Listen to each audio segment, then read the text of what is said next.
second. Hey, everybody. We're back here with Secretary of State Antony Blinken. You've met Zelensky. After speaking to him many times, I assume, as Secretary of State, you went over there and visited with him over in Kyiv.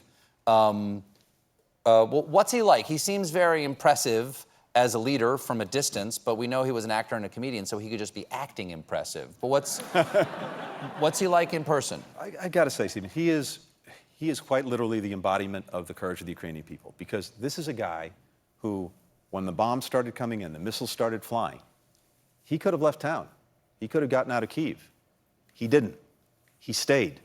He led his people. And that's both incredible personal courage, but it's also because I think he felt that he had to represent Ukrainians. He had to stand up for the country's freedom and independence. So, he's really inspired people all around the world. And I've had the occasion to, meet with him half a dozen times. Before the war, when we had this information that Russia was likely to do this, I had to tell him we were at the COP26, the climate meetings. And I sat with him and shared the information.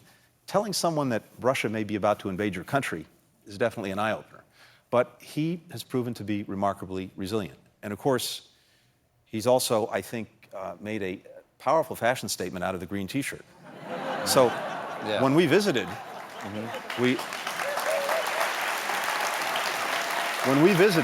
I went with Secretary of Defense Lloyd Austin.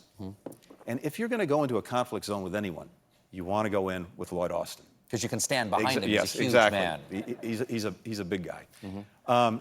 And we went in. We had a remarkable 3 hours with President Zelensky with his team. We went in on this train that took about 12 hours to get from the Polish border into Kyiv. And actually, Kyiv itself looks now, at least, remarkably normal people on the streets, going to coffee shops, et cetera. Now, it doesn't stop the Russians from still firing missiles that hit Kyiv, but the city's come back to life. And I understand that the embassy is going to reopen there. The embassy, the flag went up today. Embassy. The American flag. American flag. What does that mean? What's the significance? Well, two things. What is the, and this will get us into what I want to talk to you about, the State Department. What is the significance of an embassy having to be evacuated and that moment of return? What's the significance of both those events?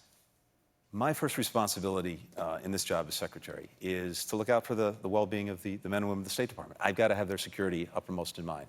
So when the attack was coming, we had to make a really hard decision to suspend our operations and to get folks out of harm's way. Let me tell you this, they didn't want to go, but we moved them to Poland. They took the flag that was flying over the embassy that day with them. And that is the same flag that's now flying over the embassy again in Kyiv today. We have to take a little break. We'll be right back with Secretary Antony Blinken, everybody.